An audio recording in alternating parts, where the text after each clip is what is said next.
Good evening and welcome to the Norfolk Board of Selectmen's meeting of Tuesday, May 21st. My name is Jim Lehan. I am joined by my fellow board members, Anita Milkenberg, and our newest member, Mr. Kevin Roach. Welcome, sir. Nice to have you with us. Would you please stand with me and join me in the Pledge of Allegiance? I pledge allegiance to the flag of the United States of America and to the republic for which it stands, one nation, under God, indivisible, with liberty and justice for all. Thank you.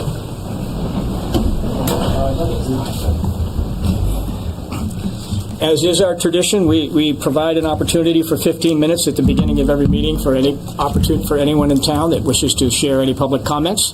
We'll get to you. I just got to outline a couple of things, John. We do provide a limit of 15 minutes, as we do have to conduct business. We request that your comments try to stay within 3 minutes. We're not going to put a time clock on you. But how many people plan to speak this evening? There are 5, so we really are going to have to keep it to pretty darn close to 3 minutes, if we can, please.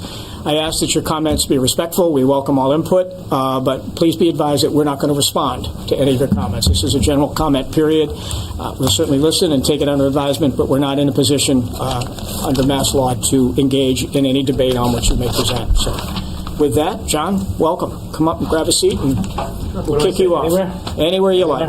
Take a good seat. A good one. Take a good one, absolutely. If you give your name, if you would, as you speak, if you give your name and address, sure. I would appreciate it, sir. My name is John Seamus. I live on 35 Robin Road, Pheasant Hill Estates. My name is John Seamus. I'm a husband and a father of 2. My daughter Audrey Seamus is in Freedman Kennedy, and my son Augustus John Seamus attends the H all of day. I want to say thank you for the time today and recognize that based on previous remarks, I could be considered a risk, so thank you. At this time, I wanted to stay focused at the task at hand, which is how does our community navigate the challenges placed before us in regards to the migrant shelter being placed at the Mass Bay Correctional Facility. I think it's important to understand that while I may regret some of the tone used in previous statements in interviews, I do not regret the statements that were made about the undue burden placed on our community and the fact that we haven't been provided much information by the state. I use the word challenge because whether you want to accept it or not, the Mass Bay Correctional Facility will house legal migrants and homeless families regardless of our wishes. I say this so I can provide you as a community with a greater understanding of why I stand before you today. I have stated multiple times that my sole purpose over the past 2 weeks has been focused on the preservation of our community and our way of life, with the main reason being our children, our greatest asset. At this time, we all had to understand that sometimes circumstances are not always fair. I, like many others in the community, have worked incredibly hard to put myself and my family to not just succeed, but to potentially live the American dream, right down to the small town hall in the red schoolhouse in the center. I, like many others who identified with me, felt that perhaps everything I hold near and dear to my heart in this community could be taken away. I have faced that type of challenge in the past, and I typically have a fight-or-flight methodology. I personally choose to fight. After last week's events, I did some reflection about my actions and decided that the way to really understand the situation is to speak with members of the community and the select board. I say community members, but to me, my street, and I look at them more like a band of brothers. More and more every day, especially over the past week.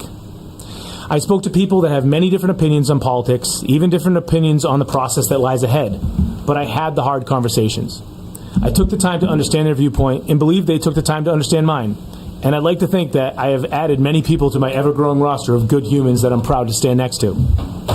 I learned about the efforts done over the past 2 weeks and what the strategy is for Norfolk to not just do this right, but to do it really, really well.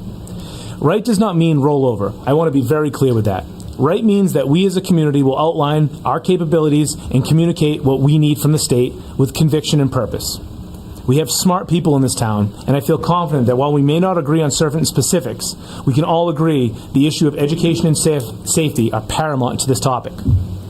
I had conversations with people that have been through this type of action or this type of problem in their life, and I've dealt with a lot of, I would say, hard conversations with the fact of the matter is we don't know everything, and it's a scary topic. But there are organizations and there are people that specialize specifically in what the venture is we're about to go on. There's organizations such as the Safe Coalition in Franklin, and there's many other communities that have experienced the same type of thing we're about to venture onto. I wanted to tell a quick story because I think it really gives a basis on how I view our community and how we can moving forward. This weekend I spent some time at the KP Cup with my son watching baseball games. It's a big deal. 3 towns compete, and it's essentially the World Series for our community. Sunday led to the semifinal game. During that game, it was back and forth. There was runs scored in the first inning, runs scored in the second inning. It was coach pitched for the first 3 innings and then kid pitched for the last 2. Before the game, I told my son, listen, Gus, keep your head up no matter what happens. We're Seamuses, we're built different. You stick to it, and you just help out, and you do the best you can, and you support your teammates. The umps in that game were young kids. Did they make all the right calls? No. But I'm proud to say, as a community, you would never know that, because even when the call was wrong, you never made them feel nothing but right. We sat there the entire day looking back and forth, kids scoring runs, and we noticed something. I noticed something. I noticed you couldn't tell who was winning on that field. I noticed all you could see was parents and coaches all focused on one thing, and that was our children. At the end of the game, we were down by 5 runs, and there was a little kid up to bat, number 2, and he took up to bat, 4 feet tall, 50 pounds, and he swung at a pitch that I probably couldn't even hit.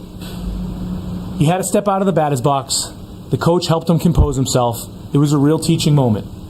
He got back in the batter's box, wiped the tears from his eyes, and smashed a single up the middle. As he ran to first, the ball went over third base. The kid from third base scores home. Number 2 runs to second base, and you would have thought the kid was 6'5", 250 pounds.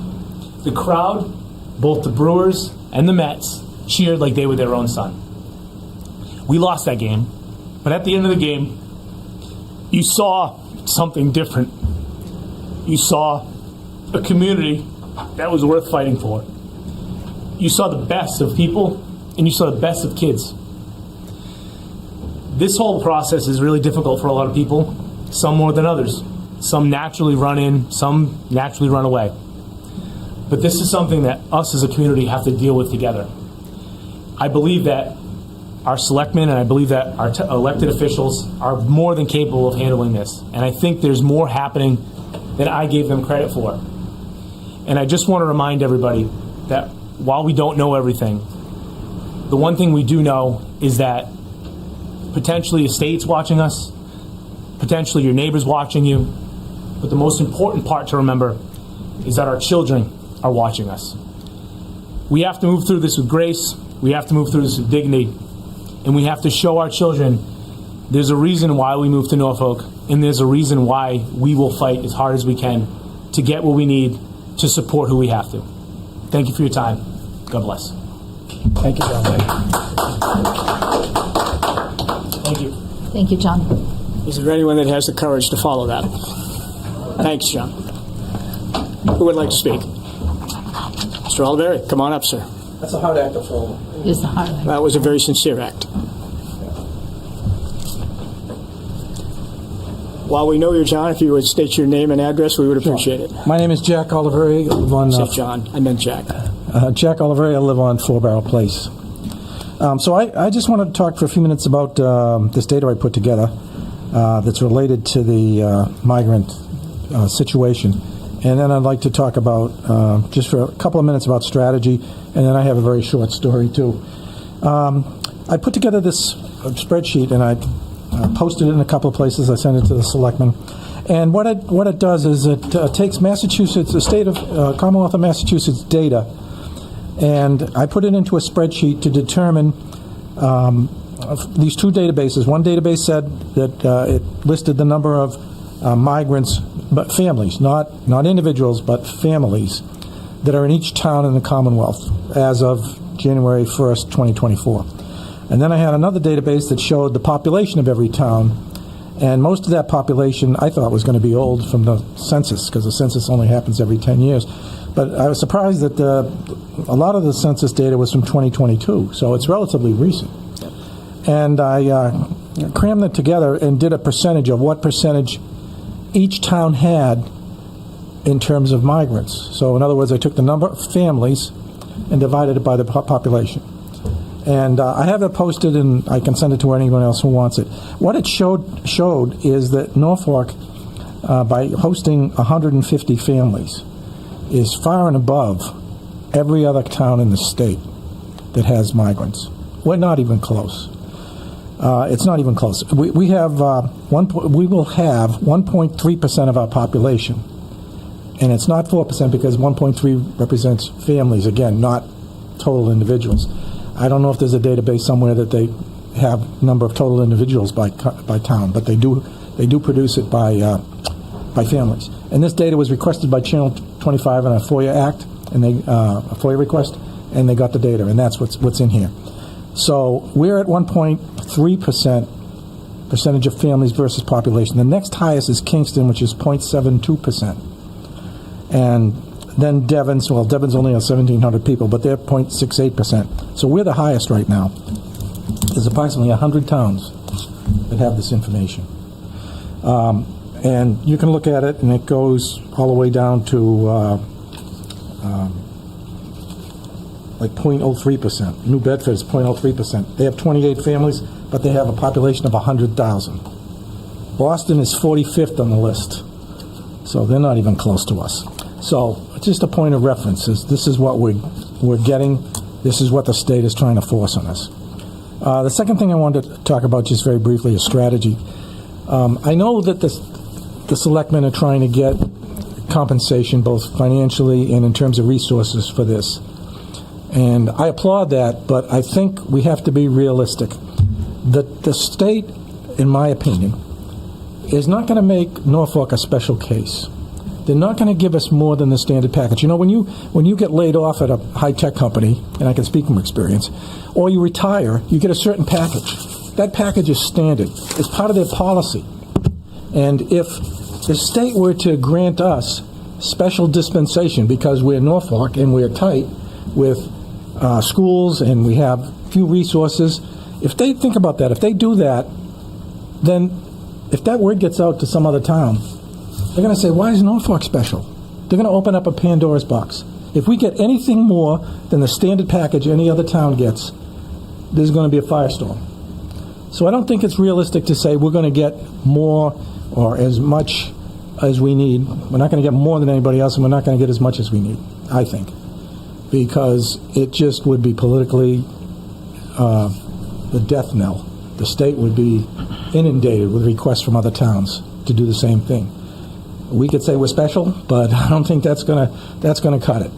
So I just wanted to make that point. The last thing I wanted to say was that I think there's been a lot of stories, and I think that we've got, as a country and as a town and as a state, we've got to learn to understand other people's opinions that are different than ours without getting angry about it, without being violent about it, without using bad language, hateful language. We have to think about it as this is just another person's opinion. And we have to think of that impartially and unemotionally. And whatever happens, I would hope that we would remember that thought. And as one point of fact, or what this town is like and has been like over the years I've lived here, is a Facebook post I read a couple of weeks ago before all this stuff happened. And one lady said, does anybody know where I can get a dozen of eggs? I go to Elmhurst and local farms, and Elmhurst, I think that was it, Elmhurst farm is out of eggs. Does somebody know where I can get them? Some other lady said, yeah, I got an extra one. I'll put them on my porch, just come by anytime and pick them up. You don't have to pay for them. That's what this town is like. They've always helped each other. And I said, they'll do that for a dozen of eggs, and they just say, yeah, just take the eggs off my porch. I may not be here, but just grab them. I think we have to remember those kinds of stories. That's all I had to say. Thank you, Jeff. Thank you, Jeff. Would anyone else like to speak? Please, sir. We are getting close to the time frame. I'm going to make it a lot shorter. Okay, thank you. You guys did good. My name's Steve Mallett, 9 Mountain Rock Lane. I was going to say a lot, but I think they've covered a lot. I think I've been speaking to a lot of people in my neighborhood in the town. I think a lot more people are scared, and a lot more people don't know how we're going to pay for this than it was let on in that first meeting. I think there was a lot of vocal opposition from the other side that kind of drowned out a large amount of people that really are just worried, and we're expecting absolutely nothing from the state based on how they've handled it so far. And we're all really just hoping that you guys, as our elected officials, can do whatever you can to chip away at it, find holes where we can make it easier on us, even if we can limit the numbers, if we can't get rid of the whole population coming. And I think you have a very good community of a lot of professional skill sets here. I know I and a lot of people I know would be happy to help out where we can if we have limited resources. So I hope you guys can keep that in mind and just do what you can to just limit this exposure to us as much as possible, because there's a lot of young families here that are really invested in this community, and I'm really hoping you guys will pull through for us. Thank you, sir. Is there anyone else who would like to speak? We're pretty much at the end of our time. Is there anyone on camera here that would like to comment? I don't think I see any hands there. Okay. Well, first, thank you all. Thank you for your comments and your heartfelt comments. They're very sincere. I wanted to just end it by making a couple of comments on where we are with this, because the unknown is always scary. It's always fearful on people. When you don't know how these things happen, fear takes over, and then anger takes over. These are all normal responses that we all have. We're all human. And there is nothing more precious than our children. Nothing. I've got 4 kids and 9 grandkids, and all in the KP systems, and we're all deeply concerned about the well-being of our children. That is the foundation of any solid community. We don't know a lot more than what we shared with you the other day. So I can't fill in the blanks at this point in time, and we just can't speculate. But I will tell you what we're going to do in terms of our positions, and I just want to share these thoughts with you. Just because we haven't said anything or responded to you in any way, do not think for a minute that we haven't been actively working on this, because that is not the case. Before anything happens, because we're not getting any additional data, we've got to look at all of the potential issues that can come from this, all of the potential exposures to the town, what risks we may or may not assume, and how we can deal or mitigate with those risks. And that's what we've been working on to try and understand. And we will be sending in something to the state very shortly, within the next few days, and we've got a commitment from the state that they're going to be coming out here prior to implementation of this plan. We're hoping June 4th. That is not a firm date from them at this point, but that is the target date that we're hoping that we can participate in a call with the state that all citizens will be able to participate in. There are some things, though, that we have been working on that we're very firm on and that we will directly share with the state. We want to be sure, and I'm not even going to read this because it's more personal. It is important to us that no citizen in this town is put at additional risk as a result of this move. That is critically important. That involves public safety and whatever other considerations. There are a lot wrapped around it, but we cannot allow something to put our citizens at greater risk because of the state's plan. That cannot happen. The other issue clearly is schools. We cannot compromise on the quality of education that our children receive in the elementary school and the King Philip School. We cannot compromise on that. Families moved here. We have an outstanding system, and we cannot have that compromised. We will provide solutions to the state. We're thinking through different ways that we can work through this and offer them opportunities and solutions. Jack, you may be right, you may be wrong, but we're going to try real hard to see if we can't mitigate some of these concerns with some suggestions on how we can work through these concerns together. We're trying to establish a partnership with the state because they're coming. So we're going to try and work to develop a partnership that mitigates those issues, that keeps our schools where they need to be and keeps our people safe. There's nothing more important than keeping people safe, healthy, and good schools. If we do that, it's a pretty good place to live. And we don't want to compromise that. So that's our goal. We're going to communicate that directly, and we're not compromising those goals. Now, how we get there? Stay tuned. But I can tell you that those are not goals we're willing to compromise.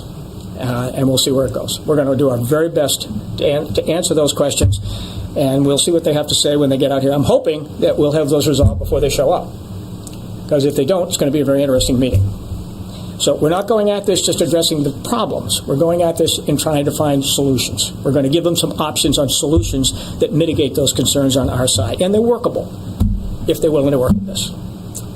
So we're not fighting them. We're going to try and partner with them, but there are conditions to that partnership. So that's where we are. We'll tell you what we know. We won't speculate. And please understand, we can't negotiate this in public. We can't. If we do this in a public forum, politics will get into it. I think you've all experienced already that other people have different agendas and trying to utilize this issue for their own causes. We're not going there. So we'll share when we have something meaningful and specific to tell you. But you've got to understand that we can't negotiate this in a public forum. So bear with us. So that's where we are. Okay. So if it's very brief, sir. Well, is there a way we're going to keep it being updated? I'm sorry? When are we going to receive updates? Justin, you want to answer that? You want to wait till general update, or do you want me to No, do it now? well, yeah, it's in our general update. We need to get to the point of business. Is there going to be like a regular system of updates coming out? Let us answer that as the meeting goes on, because it's a part of our business session. So with that, we'll close the public comment, and we'll move on to our business. And we'd love you all to stay. We never have an audience. All right, first item of business is vote to approve the intermunicipal agreement for emergency motor vehicle technician services with Foxborough. Mr. Chair, Select Board, in the board's packet, you have a memo from Chief Kinney. This is an intermunicipal agreement with Foxborough that was implemented in 2020. It's a renewal for your consideration. The Chief's memo highlighted the town has realized some savings based on having this intermunicipal agreement. So we're asking the board to approve the renewal of the agreement. Anita, questions? No questions. Kevin? No. Anybody want to make a motion? I'll make a motion, we move to accept it. Second? Second. All in favor? Aye. Aye. Any opposed? Unanimous. Vote to approve the use of Town Hill for a wedding on Thursday, June 20th from 11 a.m. to 1 p.m. And I don't think this is a general community invitation, but I could be wrong. It is not. They're expecting about 12 people, no public safety concerns. That's it. Questions, anyone? The only thing I saw was a note on there that they didn't want any mowing happening that day, and we can be sure that happens for them. They've coordinated with Blair. There'll be no Beautiful. mowing on that day. Beautiful. No questions. Kevin? No. Okay. Do we have a motion? I move that we approve the use of Town Hill for a wedding on Thursday, June 20th, 2024, from 11 a.m. until 1 p.m. Second, sir. Second. All in favor? Aye. Aye. Vote to approve the Surge Award for paper contract. Justin? These are part of our collaborative group with Surge. It's a collective with a variety of towns. This is for July 1st, 2024 to June 30th, 2025. Pricing is lower than previous years, so we appreciate that effort. Board has to vote to approve that contract. Anita? No questions. No questions. Motion to approve? I'll make a motion to approve the contract. Second. Thank you. All in favor? Aye. Moving right along. Vote to authorize the town administrator to carry over vacation time. I think you all have information in your packet that explains this. Anyone have any questions on it? None. Okay. Do I have a motion to approve? I move to approve the town administrator to carry over vacation time. Second. Second. Any further discussion? All in favor? Aye. Aye. Thanks, guys. All right. Discuss and vote set upcoming select board schedule. This won't take too long. In talking with Justin, we've thought that we would. What did I do with it? I'm still on the old paper contract because if I try to put everything in my phone, I'll never find it. Justin, keep me straight on this. Yeah. We were talking about having our next meeting. Well, hopefully, we're hoping that the state will be here on the 4th. Correct. That's our hope. If that does happen, then we'll have the next meeting on the 18th. If it does not happen, then we will have the meeting on the 11th. So we'll see how if you can be flexible, is that agreeable? Yes. And then traditionally in July and August, we really only have one meeting. We were looking at the 22nd, if that's agreeable with everybody. Yes, I think that's fine. Okay. And then, Jim, you had mentioned July 16th. well, for I thought you Tuesday. said that wasn't good for you. No, I didn't say that. Oh, then let's look at this 15th then. The 16th. That's a Tuesday. 16th, sorry. My school committee meeting on the 15th. All right. The 16th. 16th is better for me. Better? Go. You good? Yeah. Okay. And then in August, we were looking at mid-August. We could take either the 13th or 20th, whatever the pleasure of the board. I'd suggest sooner rather than later, because, 13th? yes. Okay. Good by you? No, what's that? That's the second Tuesday of the month? Yes. Ooh, that's tough for me. Okay. 3rd? Yeah, that'll work, yes. The 20th, is that okay with you? That's totally So we'll fine. move it to the 20th. All right. And the only suggestion I would have is in June. Do we want to schedule a meeting for June 11th and June 18th? And then we can cancel if we don't need to do that, given that that's when, or do you think that's necessary? I was just, Well, what we were thinking is if they don't show up on the 4th, we would have a meeting there. on the 11th, Yeah, on the 4th. on the 4th. Oh, No, you don't want to do that? No, that's fine. Oh, it's whatever the pleasure of the board. It's Doesn't whatever matter. the board wants. Whatever the board wants. Yeah. You pick it. You want to do we'll schedule for the 11th and the 18th and cancel if we need to? I think so. I think that that's when all the action is happening, and I would rather, we could have a short meeting and just say, this is what we, because I think at that point, we're going to have a lot of new information in a hurry, and I'd rather Okay, let's do it. All right. be open and clear to see how I, Are we good? The 11th and the 18th. Yeah. Yeah, don't listen to me. I'm only going to screw up your dates. Okay. and we could cancel because we don't usually Absolutely. meet that often in June, but. Okay. All right, takes care of that. And then in September, we'll fall into our regular schedule, except September, the first Tuesday is right after Labor Day. So if agreeable, we'll do the 10th and 24th. Labor Day is the 2nd. Right. First Tuesday is the 3rd. I think it would be better. That might be a tough day for people after Labor Day, so the 10th and 24th. The and then second Tuesday is a tough day for me. second Tuesday, is it? Okay. Well, let's hold off on it. Yeah. Hold off. We don't need to schedule that right now. Could you Okay. even have one if you want? It's up to you guys. All right, are we good? Nope. Yep. All right. Liaisons. This is always a fun time. I know I Anita think we wants. need to vote on the schedule. Do we need to vote on the schedule? You don't need to, however the board has traditionally You voted. do not have to vote on it. They don't You would have like? to, but You can. traditionally the board has decided to vote. It has not been the practice I'm used to, but I am open to, if you're more comfortable, we can take a vote. I just saw that it said vote. That's. I think that's just the practice of the way it has been, but it is not required. But I'd be glad to do it. If we don't have to, I don't feel there's any need to vote. We all sort of agreed on. I just saw the word vote, and I just asked the question. Yep. Well- I didn't notice that. Good point. Liaisons. Again, I'm falling back on old past practice, which may be different than what, Anita, you have experienced. So if there's another way you'd prefer, you just tell me.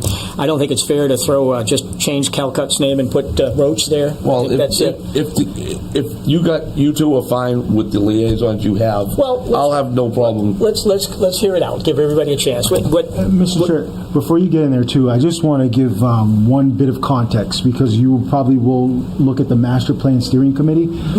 There is only one more meeting left of the Master gonna Plan get Steering there, Committee, June 25th. Kevin Calcutt was the representative before. You might want to consider that, but I just want to give the board that context. We chatted about that, and I think it makes all the sense in the world that Kevin, it's one meeting, let him finish it out. Yes. And then he can help us. It doesn't make sense to insert someone for one meeting when it's been such a long process. Is that agreeable? Very, very agreeable. So what I thought is that you can take a look at your list, pick the two you want to hang on to, whatever two you want, and then we'll alternate through each of us, pick a different board. So, so in other words, for example, I'll start. I will keep King Philip for obvious reasons, and I'll take Community Preservation Committee. I will hold on to those two. Anita, which two do you want to hold on to? Well, I'll hold on to Norfolk Public Schools.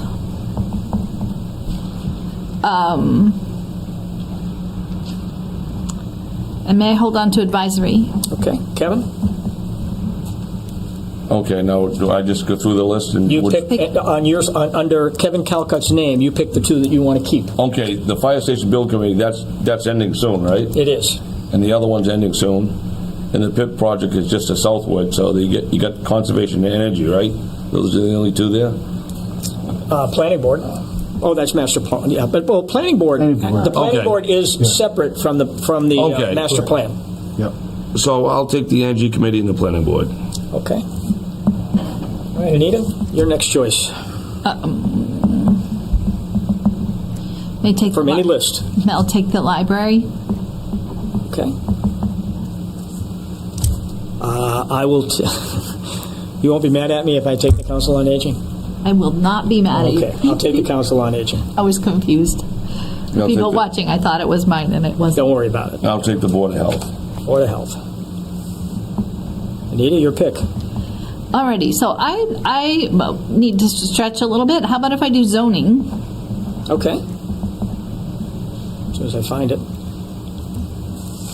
Okay. Good question. I'll take the Recreation Committee.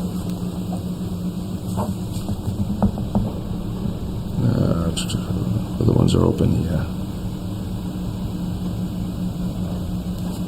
Will help. Tri-County, Historical Commission, PIP Projects, Fire Station Building Committee, and Conservation Commission is what's open. I'll take the conservation commission. Anita?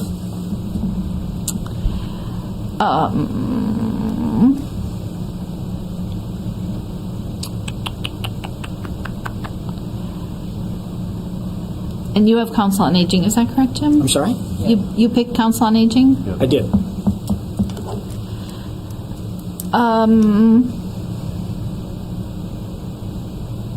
I know, I'm sorry to be difficult here. I'm overthinking okay. it. I'll just take the PIP projects. Okay. It's two stretches. I'll take Tri-County. That leaves a historical. It wouldn't hurt to still have someone associated with the Fire Station Committee, so because they're not completely done, and there'll be some arrangements being made towards the end of the summer. So Okay. And through the fall. Yep. I'll take that. Okay. Yep. And Anita, it's a toss-up on historical. You or me? You pick it. It's up to you. Oh no, I insist. If you don't want it, I'll take it. If you want it, I'll. Well, I can't say I don't care about the history of Norfolk. That would be a very big faux pas, so I'll take it. Okay. All right, we're good. We'll work to just give you guys a list that was after this, peaceful. so you have it, and we'll go from there. All right. General updates. Yeah. You're on, sir. I'm sorry? I don't know if we needed a vote or not. Actually, we probably should vote this. That one I probably will. Yeah, I think we should. So do I have a motion to accept the, how should we word this, the board liaisons as designated by the committee? So moved. Is there a second? Yes. Any further discussion? No? All in favor? Aye. Aye. Thank you. Thanks for the correction, Amanda.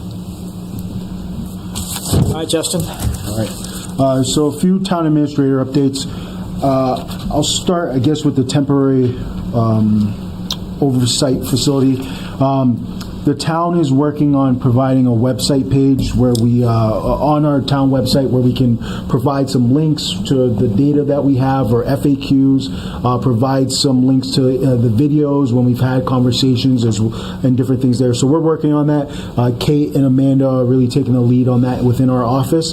So that's where we hope to provide updates on, future meetings that we have covering the topic, this topic and other information.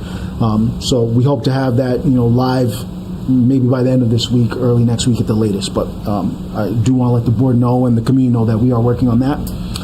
This evening, Dr. Alardi is giving a school committee update. She was able to speak with a representative from DESE and get a little bit more information regarding schools.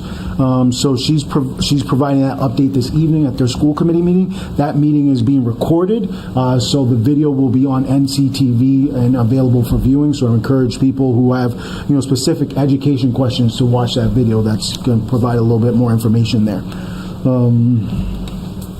Okay, those are those items. And then get into a little bit of our general business. The Senate is currently started today debating their state budget.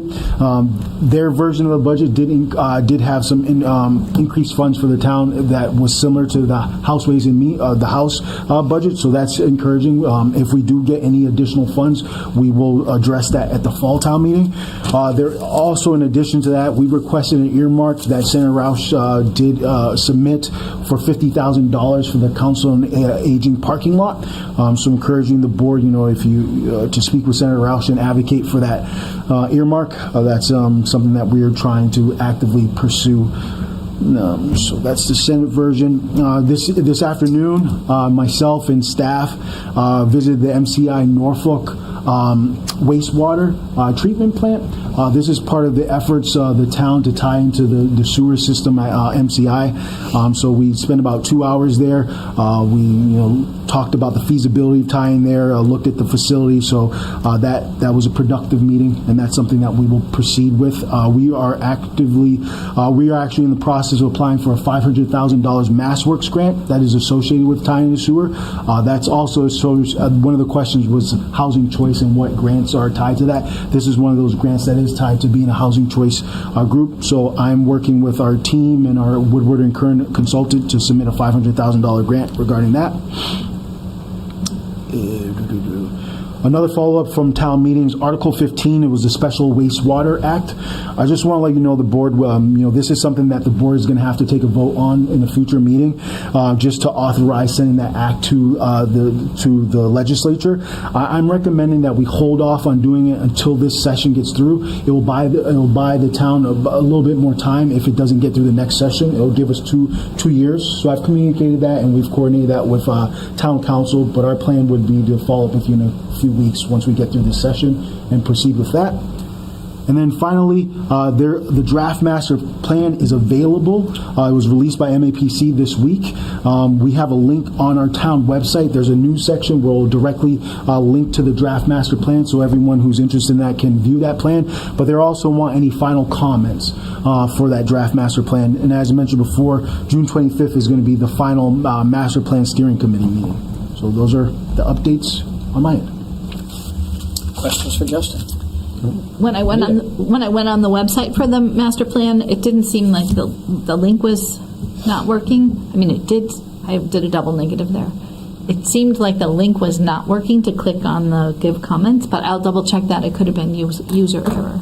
I double checked myself when I came in when I was doing this website update. So what we did on our website, just because it is a hyperlink, you have to particularly click a link there, and then I did click the link there. The comments section was working when I did check it. But I will double check and just make sure with their team that's live. Okay. Yeah. Kevin, other questions? No comment. Okay. I just had one. The state numbers. Have you had a conversation with the school regarding that? In terms of state numbers of funding? Correct, the additional funding. No. However, I have worked with the state on a FAQ that will provide some information there. And I did confirm this with Ingrid this afternoon. They are doing $104 per day per student. They also have a special grant program that allows for communities to apply in advance for up to $1,000 for laptops and different things in terms of associated with that. That program, I think, is ending in June for that specific program. The funding of the student per day amount was funded through the governor's supplemental bill, and that's funded through December at the moment. So that's what they've done for other communities. That's the same thing that Norfolk is going to have available to them, and that will be included on our FAQ page. The 104, I actually think it's 104 and 83 cents, which I don't know how they came to that number, but that seems to be the number they came to. My understanding is that, and I don't know, I'm thinking more about what's occurring in Plainville than I am because it's impacting us at KP. That once that funding is only good for the initial year in which that student is in the school, and the rationale for that, according to the state, is that once that student becomes part of the student count that's in the school, it impacts the full chapter reimbursement that they would receive as any other student within the school. I haven't been able to verify that, but that's something I think I don't know how. I'm trying to think of every possible consideration that might come out of this.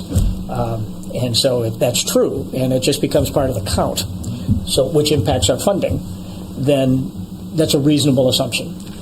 But I would want to, if we can find out whether that is, I couldn't find anywhere today that told me that that was a fact. It would be helpful to know that.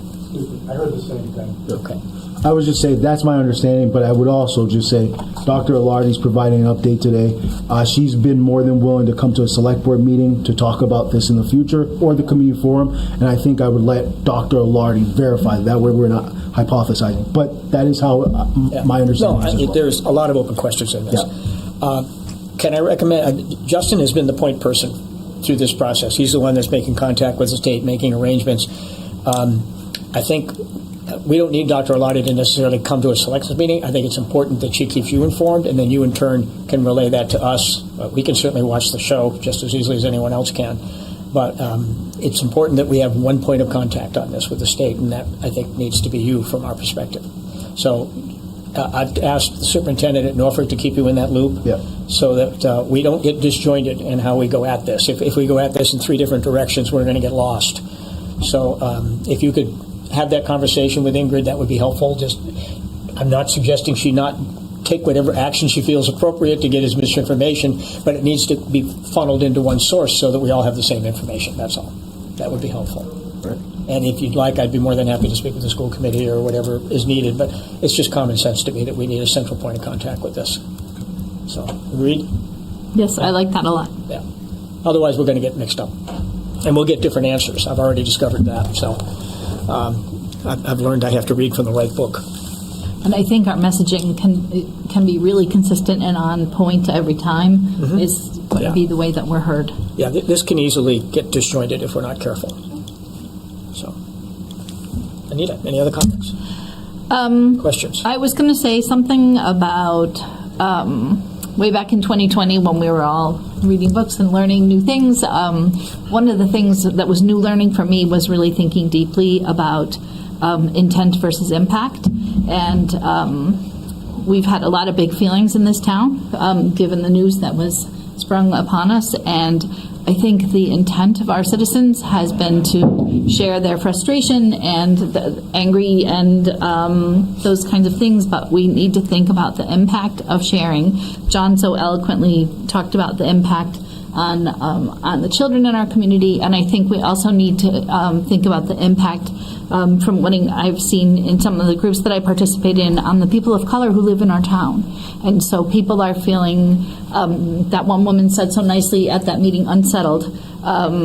It's been unsettling. And so just making sure that we're not accidentally, our intent is to advocate for our community, but our impact can be different. So just asking people to consider that. Well, I would be very hard-pressed to not agree with that. Kevin, do you have any comments? Okay. I think that, I know Jack certainly spoke to that, and John did as well. Absolutely. This is a caring community. We'll figure it out. We'll rally together, and we'll deal with the hand we're dealt, because we've always done that. But we need to be sensitive to all of our citizens in all ranges. We're all equal in this footing, and we all have our vested interests in this. So, point well taken. Justin, you're all set with all that? Yes. All right, we have just really one other item, and it's very brief, 115 Park Street. It's only on there just for information at this point. We've been told that there is a potential buyer for this property. It is 61A property. We haven't received anything that confirms that I'm aware of. But we have been told that is in fact occurring. If it does occur under 61A property, we have the opportunity under mass law, unless it's being purchased for the same purpose. In other words, if it's being purchased to be retained in 61A, then we do not have a right of refusal on the property. If it is being purchased for any other purpose, then the town does have a right of first refusal for 120 days for us to make that choice. And the process we have used in the past is that we would receive the offer. The funding for any purchases like this is CPC, so we would relay that to CPC. They would then send out requests to the various arms, which would be historical, recreation, conservation, various parties that they're responsible for to see if any of these parties feel that this parcel of land would be of use to the town. If one does step forward, then they would need to get an appraisal. CPC cannot buy property or anything for in excess of the appraisal. If that appraisal is less than the purchase price that is presented, we have to match that purchase price, so therefore we would not be able to make that transaction. So it is a complicated process. We have done this before. The Weber property was 61A. It was not 61A property. It was open space. A developer had a purchase on it. I believe it was $400 and some odd thousand. The town chose to exercise that and purchase the land, and it is for open space. And it backs up to Jane and Paul's farm. If anyone is kind of curious where that is. So we'll see. When we receive it, we'll react. Until that, we have no further information. So that's just all we know at this point in time. So just sharing that information. So to be determined. Does anyone have any other business before the board? No, we have the warrants and the minutes. Yep. But no other discussion items? No, not Kevin, at you're this good? time. I know it's first time, so I respect your willingness to walk through this with us. All right. Last item is warrants. I move that we approve the warrants as listed in the agenda. Do I have a second? Second. All in favor? Aye. Aye. And there's also a set of minutes. I move that we approve the minutes for the meeting May 6, 2024. I think that you'll need to abstain from this vote because you weren't there, so I move that we approve those minutes. I will second. Any further discussion? All in favor? Aye. Aye. And you abstain, sir? Yes. Okay. You have a new job now as clerk, by the way. Any other business, Justin? No, Mr. Chair. Okay. Mr. Roach? Yep. Glenn whatsoever. Okay. Do I have a motion to adjourn? Go ahead. Yes. I make a motion to adjourn. Second. Will this be a unanimous vote? All in favor? Aye. Aye. I knew it would be a brief meeting.